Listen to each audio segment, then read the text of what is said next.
Good morning दोस्तों, आप सभी का स्वागत है। मैं गोल्डन सर आप सभी का वार्म वेलकम करता हूं। आज जो हम पढ़ने जा रहे हैं क्वेश्चन है, उत्तल पृष्ठ में साबित करो N2/V माइनस N1/U बराबर N2 माइनस N1/R। N2 को हम μ2 भी लिख सकते हैं, N1 को हम μ1 भी लिख सकते हैं।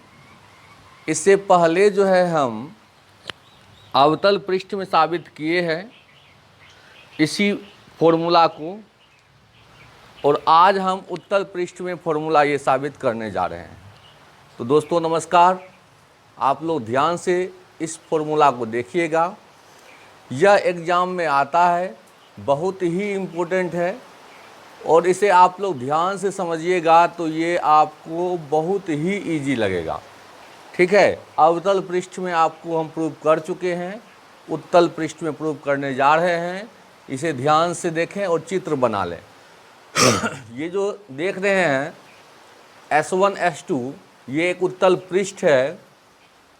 इस माध्यम का अपवर्तनांक जो है वो N1 है, इसके अंदर वाले का अपवर्तनांक जो है वो N2 है। यहाँ पर जो देख रहे हैं वो कोई वस्तु है, बिंदु वस्तु है जिससे प्रकाश गुजरती है। इसका काल्पनिक प्रतिबिंब जो है वो आपको I बनता है। यहाँ से यहाँ तक की दूरी वस्तु दूरी है तो U हो गया, और यहाँ से यहाँ तक प्रतिबिंब दूरी है तो V हो गया, और ये वक्रता त्रिज्या है, इसे हम R मान लेते हैं। तो देखो दोस्तों, ये कोण बना अल्फा, ये कोण मान लिए बीटा, और ये कोण मान लिए गामा। ठीक है, चित्र आप ड्रॉ कर लीजिए। बहुत ही इंटरेस्टिंग क्वेश्चन है, और अगर आप इस चैनल पर नए आते हैं तो चैनल को नीचे में लाल सा लिखा होगा सब्सक्राइब, उसे टच कर दें, और बेल आइकन घंटा होगा उसे दबा दें, ताकि हम जो भी वीडियो बनाते हैं वो आपको पहले मिल जाए। और दूसरी बात ये है कि अगर आप लोग अपने ग्रुप में वीडियो को शेयर कर दीजिएगा तो उस विद्यार्थी को भी फ़ायदा होगा जो कि हमसे नहीं जुड़ा हुआ है। तो आप अपने ग्रुप में वीडियो को शेयर कर दें, इससे उसको भी फ़ायदा होगा, और अगर वो उनको अच्छा लगेगा तो वो वीडियो को लाइक करेगा और वो भी अपना ग्रुप में शेयर कर देगा। ठीक है, प्रणाम। अब आते हैं इस चीज़ को समझते हैं दोस्तों। तो पहले जो है उसके बारे में लिखना है। क्या लिखना है? तो माना कि S1 S2 एक उत्तल पृष्ठ है, एक उत्तल पृष्ठ है जिसका प्रतिबिंब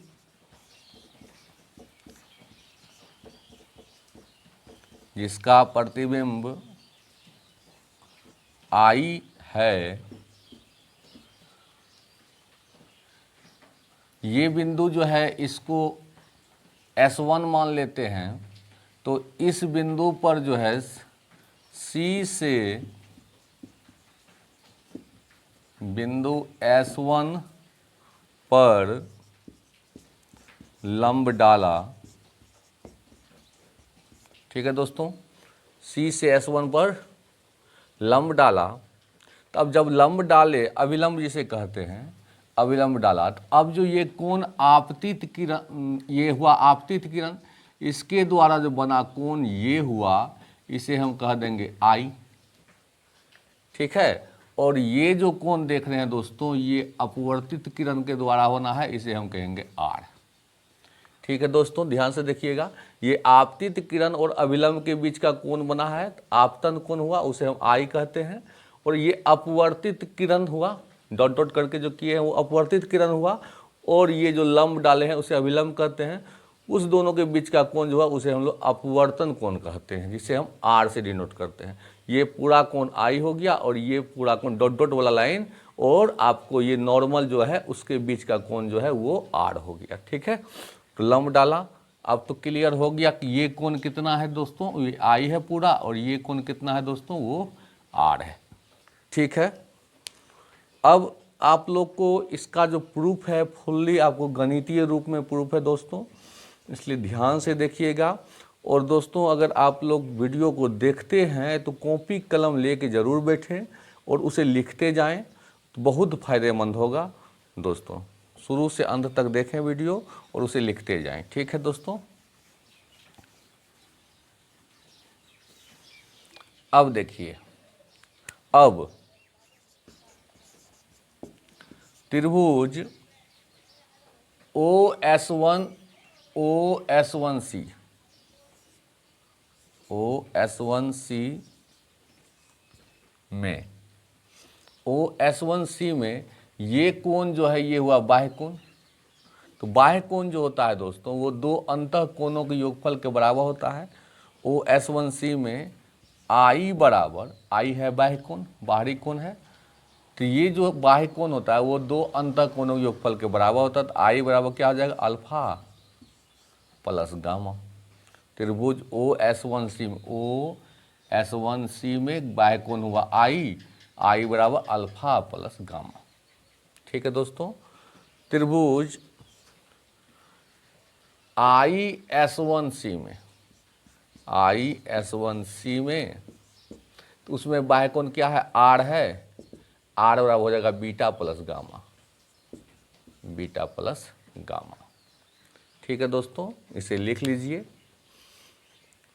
I बाह्य कोण था इसके लिए, वस्तु वाला के लिए, R जो है वो प्रतिबिंब वाला के लिए। ठीक है, लिख लीजिए I बराबर अल्फा प्लस गामा और R बराबर बीटा प्लस गामा।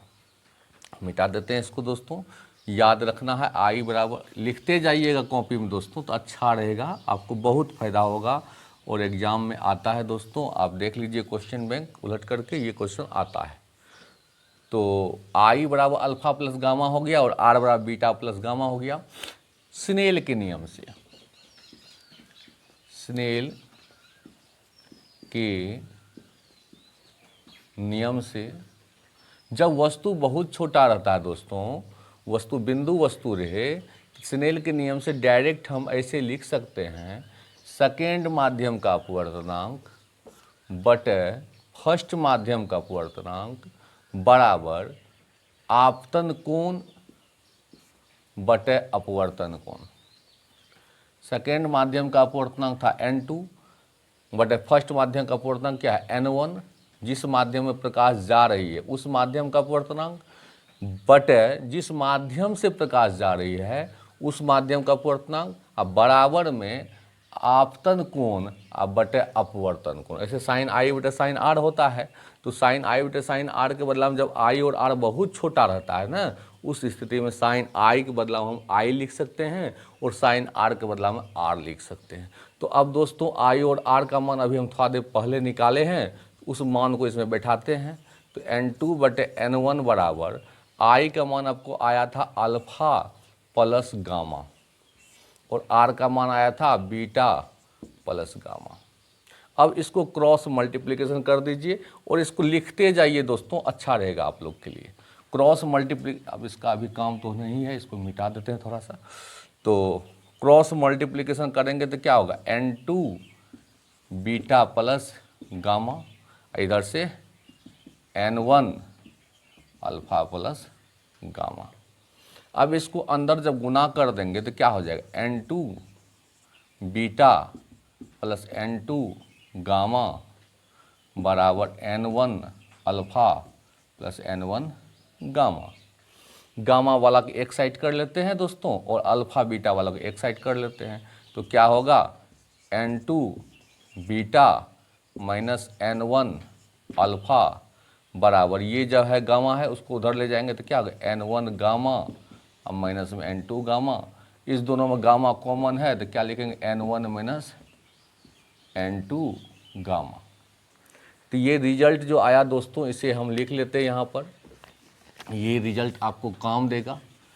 तो इस रिजल्ट को फाइनली हम लिखेंगे, क्या लिखेंगे, N2 beta minus N1 alpha बराबर N1 माइनस N2 गामा, इसे हम 1 मान लेते हैं। ठीक है दोस्तों, अब जो है आप लोग बहुत ही तेज हैं और ध्यान से देखिएगा दोस्तों, गणित का फुल्ली यूज हुआ है और इससे पहले जो हम बताए हैं अवतल पृष्ठ में वो भी देख लीजिएगा। वो ये उत्तल पृष्ठ है, उत्तल पृष्ठ अवतल पृष्ठ देख लीजिएगा। इस दो में कोई एक क्वेश्चन जरूर आने का चांस है, आप जरूर देखें ध्यान से। अब दोस्तों वस्तु छोटा रहता है, उस स्थिति में अल्फा, अब जो है हम अल्फा भी निकालेंगे, बीटा भी निकालेंगे, गामा भी निकालेंगे और उस मान को इसमें पुट कर करके हम सॉल्यूशन कर लेंगे। जैसे मान लीजिए अगर हम त्रिभुज OS1M में बात करते, OS1M में बात करते हैं तो क्या होगा, OS1M में अल्फ़ा जो है वो बहुत छोटा है, तो अल्फ़ा अप्रॉक्स 10 अल्फ़ा। नहीं समझ में आया बात। साइन थीटा में थीटा बहुत छोटा होता है तो थीटा हो जाता है, टेन थीटा में भी थीटा बहुत छोटा होता है थीटे होता है, तो थीटा बराबर हम टेन थीटा लिख दिए। अप्रोक्स में क्यों, क्योंकि थीटा बहुत छोटा है, क्योंकि बिंदु वस्तु है। वस्तु कोई भी छोटा हमको तब दिखाई देता है दोस्तों जब कोण छोटा होता है, और वस्तु हमको बड़ा तब दिखाई देता है जब कोण बड़ा होता है। अब जैसे मान लीजिए कोई बड़ा वस्तु है, वो हमारे आँख से काफ़ी दूर है, जैसे सूर्य, तारा बहुत दूर है, तो बिंदु की तरह दिखाई देता है क्योंकि हमारे आँख पर कोण छोटा बनता है। अगर कोई वस्तु नज़दीक रहता है तो छोटो वस्तु अगर आँख के समीप रखेंगे, नज़दीक रखेंगे, तो वो बड़ा कोण बनाता है, तो बड़ा कोण तो वो बड़ा दिखाई देता है। ठीक है दोस्तों, तो यहाँ पर जो है कोण छोटा है, कोण छोटा है, वस्तु छोटा है तो कोण छोटा है, तो इसीलिए अल्फा जो है वो अप्रोक्स में 10 अल्फा के बराबर होगा। और 10 अल्फा 10 थीटा तो लंब बटा आधार, तो लंब कितना, तो S1M, अब बटे आधार कितना, तो OM, S1M लंब बटे आधार कितना, OM। अब दोस्तों M जो है ना वो अप्रोक्स, ये M जो है ये बहुत ही नज़दीक है P का, M tense to P, M जो है काफ़ी करीब है P का यहाँ, तो उस स्थिति में हम M के बदला में P यहाँ लिख सकते हैं, यानी S1M के बदला में हम S1P लिख सकते हैं। तो या अल्फ़ा बराबर हम S1M के बदला में S1P लिख दिए। क्यों लिख दिए, क्योंकि M जो है वो टेंस टू P है। टेंस टू का मतलब क्या हुआ, जैसे मान लीजिए 0.99999, 0.99 ये किसके करीब है दोस्तों, तो ये 1 के करीब है, तो इसके बदला में हम 1 ले लेते हैं। उसी प्रकार से M जो है वो काफ़ी करीब है P का, इसलिए हम M के बदला में हम P ले सकते हैं, क्योंकि यहाँ से ही डिस्टेंस नापा जाता है, इसीलिए हम M के बदला में P ले रहे हैं। ठीक है दोस्तों, तो S1P अब बटे में OM। अब देखिए OM ये दूरी तो नहीं नापा जाता है, नापा जाता है यहाँ से दूरी, इसलिए M को हम P के नज़दीक मान लिए, तो हम OM के बदला में क्या लिख सकते हैं, OP लिख सकते हैं। नहीं समझे बात, ये जो M है इसको इतना अप्रोक्स इसके नज़दीक कर दिए कि OM दूरी जो है वो करीब करीब OP के बराबर होगा, क्योंकि हम यहाँ कह दिए कि M जो है वो टेंस टू P है, यानी M जो है वो P के काफ़ी करीब है, जिस कारण से जहाँ भी हम M रखेंगे वहाँ हम M के बदला में P भी रख सकते हैं, क्योंकि M जो है वो P के काफ़ी नज़दीक है। तो अल्फ़ा का मान आपको आ गया, वो अल्फ़ा का मान क्या आया दोस्तों, तो अल्फ़ा का मान है S1P बटे OP। ठीक है, अब हम बीटा निकालेंगे, गामा निकालेंगे। देखिए ध्यान से देखिएगा दोस्तों, अच्छा क्वेश्चन है, बहुत ही सुंदर क्वेश्चन है।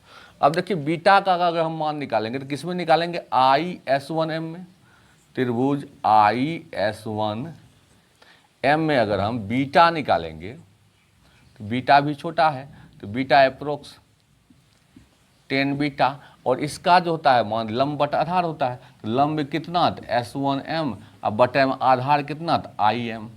और आप लोग को बता चुके हैं M जो है वो टेंस टू P है, M P के काफ़ी करीब है, इसलिए बीटा बराबर हम क्या लिख सकते हैं, S1M के बदला में P देंगे, S1P बटे में IP। ठीक है दोस्तों, तो बीटा का मान निकल गया S1P बटे में IP। ठीक है, हम यहाँ लिख लेते हैं, थोड़ा सा बोर्ड का आकार छोटा है इस कारण से थोड़ा सा समस्याएं हो जाता है दोस्तों।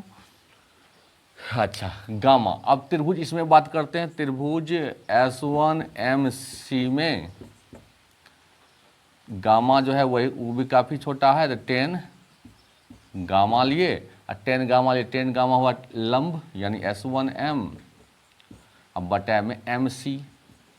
अब आप लोग को बता चुके M जो है वो काफ़ी नज़दीक है P का, इसलिए M के बदला हम P लिख सकते हैं। तो या गामा बराबर क्या हो गया, S1P बटा में PC। M के बदला हम P लिखेंगे, PC। तो गामा का मान निकल गया आपको S1P बटा में PC। ठीक है दोस्तों, आराम से आप लोग पढ़िए दोस्तों, आप लोग का साथ सदैव हम रहेंगे और आप लोग को अच्छा से अच्छा क्वेश्चन बताते रहेंगे। आप लोग का प्यार सिर्फ बना रहे दोस्तों। अब समीकरण 1 आते हैं। समीकरण 1 से, समीकरण 1 से अल्फा बीटा गामा जितना भी मान है वो इसमें बैठा देते हैं। तो समीकरण 1 से क्या लिखेंगे, N2। अब बीटा का मान देखिए क्या है, तो क्या है S1P अब बटे में IP। ठीक है, घटा N1, अल्फा का मान क्या है, तो S1P बटे में OP। अब बराबर N1 घटा N2, और गामा का मान क्या है, तो S1P बटे में PC। तो ये मान को प्रेम पूर्वक आप लिख लीजिए। S1P ऊपर में यहाँ भी है, यहाँ भी है और यहाँ भी है, तो कॉमन लेके काट सकते हैं। तो बचा क्या या N2 बटे IP माइनस N1 बटे OP बराबर N1 माइनस N2 बटे में PC। ठीक है दोस्तों, आराम से इसको लिख लीजिए। लिख लिए। अब जो है आसानी से इसको सबका मान प्रेम पूर्वक बैठा देंगे और प्रूफ हो जाएगा। देखिए जैसे N2 है, N2 लिख दीजिए, और IP, I यहाँ है, P यहाँ है, इसके बीच की दूरी कितनी है, तो V है। और कभी भी सामने जो दूरी लिया जाता है, पृष्ठ के सामने दूरी, वो माइनस में होता है, इसलिए चिन्ह परिपाटी से इसका मान माइनस में देंगे। और घाटा N1 OP क्या होगा, तो सामने दूरी है, U है, तो माइनस U लिखेंगे। अब बराबर N1 माइनस N2 बटा PC। तो P यहाँ है, C यहाँ है, पीछे दूरी है तो वो धनात्मक होगा। ठीक है दोस्तों, लिख लीजिए। अब करीब करीब प्रूफ हो चुका है। थोड़ा सा कॉमन तोमन लेकर के माइनस प्लस का बात है उसको हम क्लियर कर लेते हैं। तो अब देखिए N2 bye minus V minus N1 bye minus U, इसमें ऊपर में अगर हम माइनस कॉमन ले लेते हैं तो N2 माइनस N1 बाय में R होगा। अब यहाँ भी माइनस है, यहाँ भी माइनस है और यहाँ भी माइनस है, तो या N2 बटे V कॉमन लेके काट दिए, माइनस N1 बटे U बराबर N2 माइनस N1 बटे R। दोस्तों ये प्रूफ हो चुका है। ठीक है, अच्छा था क्वेश्चन, तो लाइक जरूर कर दें वीडियो को। अच्छा, अब एक बार और बात देखने की बात है, कभी कभी ऐसा प्रूफ कर पूछ देता है कि यहाँ पर आपको हम μ1 मान लिए, इस माध्यम का अपवर्तनांक अगर हम μ2 मान लिए, तो प्रूफ क्या हो जाएगा बताइए। तो हम N2 के बदला में दोस्तों क्या लिख सकते हैं, N2 के बदला में हम μ2 लिख सकते हैं। तो क्या लिखेंगे, μ2 बटे V, माइनस N1 के बदला हम μ1 लिख सकते हैं, तो μ1 बटे U। अब बराबर N2 माइनस N1, तो N2 का मान क्या, μ2 माइनस μ1 बटे में R। तो इस प्रकार से भी प्रूफ पूछता है, तो इस प्रकार से प्रूफ कर सकते हैं। ठीक है, एक और बात कहते हैं, कभी कभी इस साइड का अपवर्तनांक हम 1 मान लेंगे, ठीक है, और उस साइड का अपवर्तनांक हम n मान लेंगे। N2 मान लिए n और N1 मान लिए 1, तब जो है कहानी दोस्तों क्या प्रूफ होगा वो देख लीजिए। कभी कभी ऐसा प्रूफ भी पूछ देता है, इसलिए कंसेप्ट रहना चाहिए। तो N2 माने हैं हम n, तो N2 की जगह हम n देंगे, तो क्या लिखेंगे, n बटे में V घटा N1 माने हैं 1, हवा का अपवर्तनांक 1 होता है, तो क्या लिखेंगे 1 बटे U। अब बराबर में N2 माने हैं n, तो n माइनस N1 माने हैं 1 बटे R। इस प्रकार से भी प्रूफ पूछता है, इस प्रकार से भी हम प्रूफ कर सकते हैं। तो ध्यान से देखें दोस्तों, आप लोग को कैसा लगा आप लोग कमेंट में ज़रूर बताएं, और साथ ही वीडियो को लाइक कर दें, और अगर चैनल पर आप लोग नए आते हैं तो सब्सक्राइब कर दें, और साथ ही आप लोग को ज़्यादा से ज़्यादा इस वीडियो को शेयर कर दें ताकि हर बच्चे को वीडियो मिल सके। ठीक है, तो धन्यवाद। आगे क्वेश्चन देखते हैं, लेंस मेकर फॉर्मूला।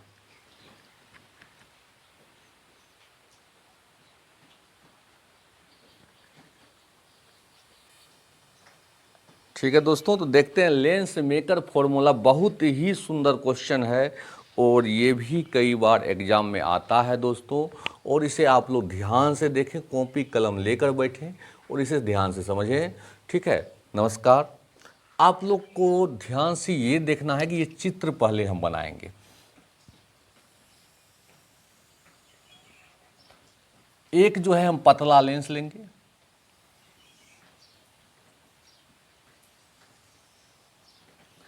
ले लिए,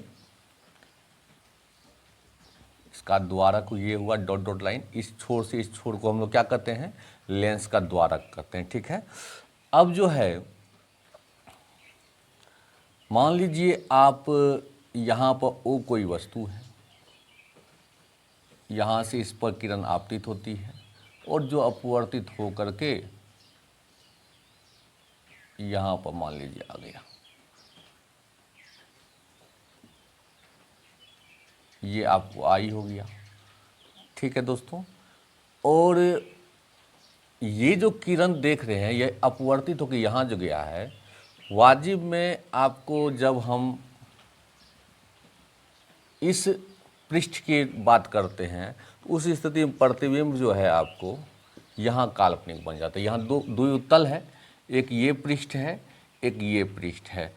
तो आप लोग को ध्यान से पहले समझ जाना है, उसके बाद हम बताते हैं। मान लीजिए ये P1 पृष्ठ है और ये P2 पृष्ठ है, यहाँ पर हम S1 मान लिए और यहाँ पर हम S2 मान लिए।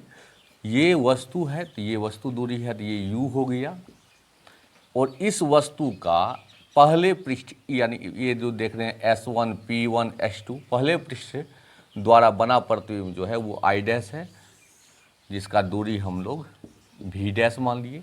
ये I डैश प्रतिबिंब जो है दूसरा पृष्ठ के लिए वस्तु का काम करता है, और जिसका अंतिम प्रतिबिंब जो है वो स्पष्ट ये आपको V पर वास्तविक प्रतिबिंब बनता है। समझे कि नहीं समझे बात?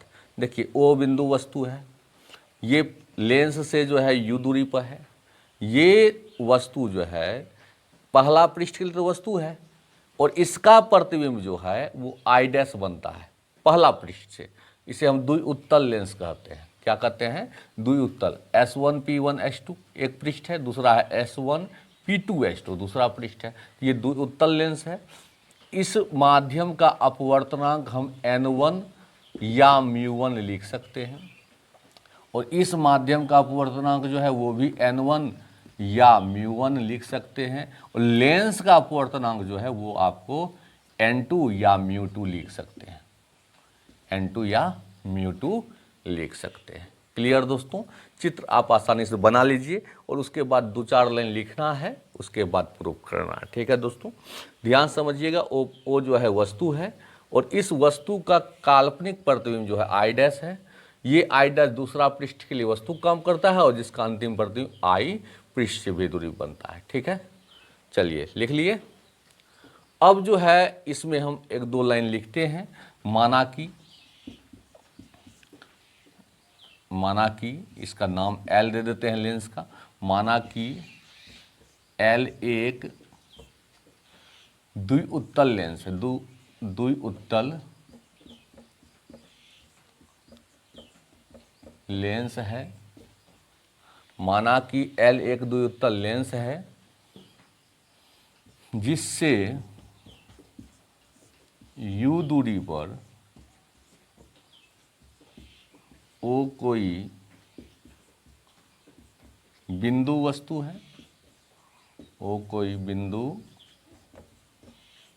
वस्तु है जिसका काल्पनिक प्रतिबिंब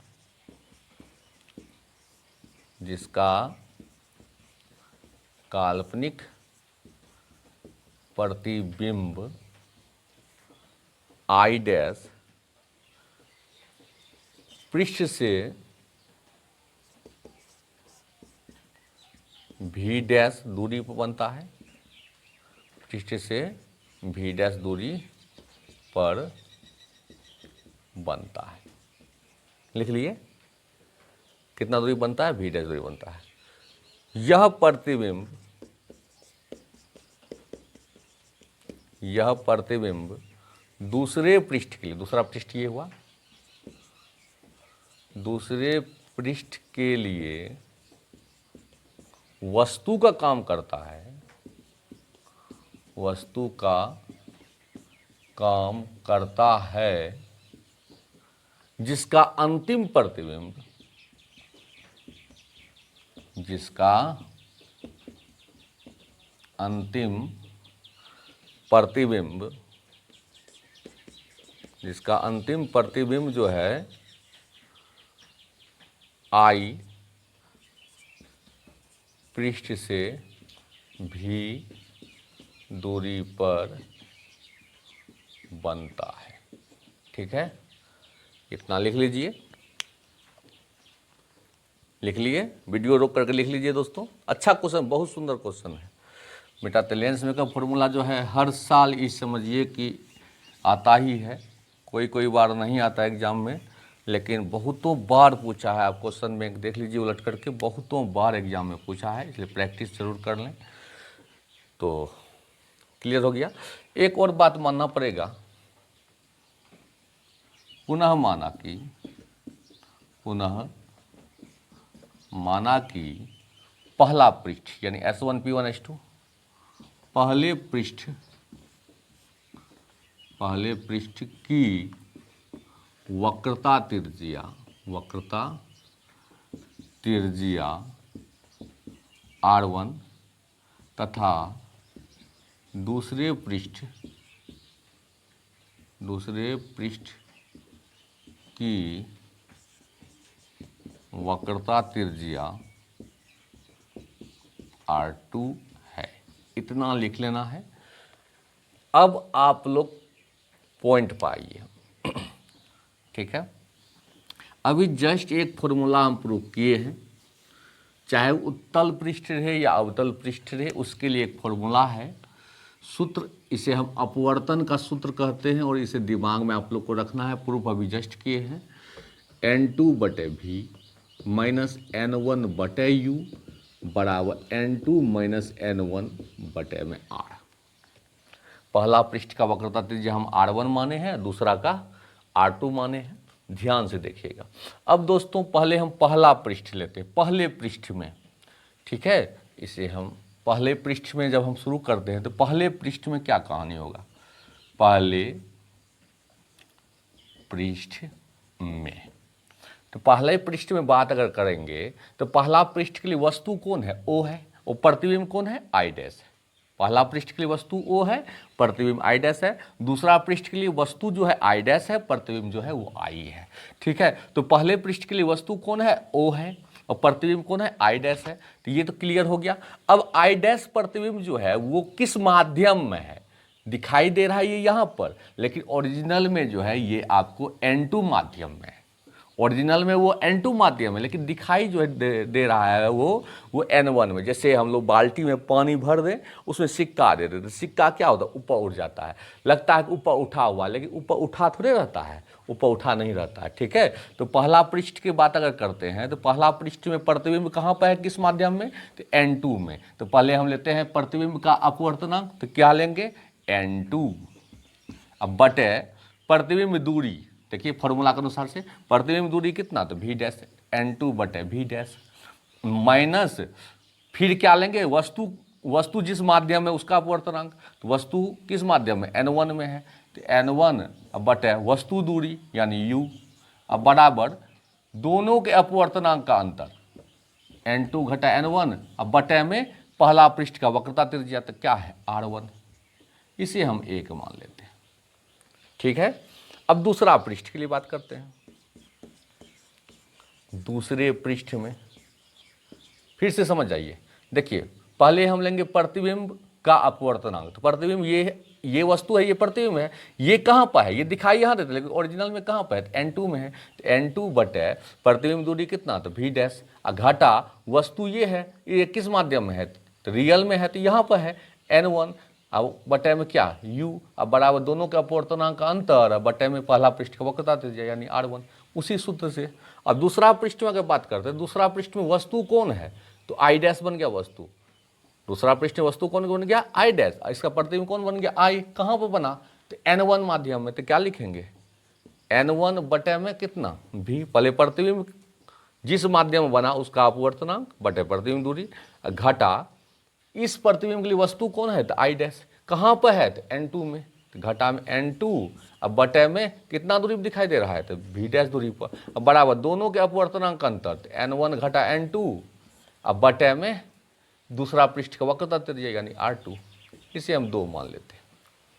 ठीक है, बन गया करीब करीब। अब तो तुरंत अब चित्र की जरूरत है नहीं, चित्र हम मिटा देते हैं दोस्तों, बस हो गया कल्याण इसका। इतना तो आप कर दीजिएगा, 5 मार्क्स आपको मिल जाएगा दोस्तों। इसलिए ध्यान से देखिए, समीकरण 1 और 2 को जोड़ दीजिए। समीकरण 1 और 2 को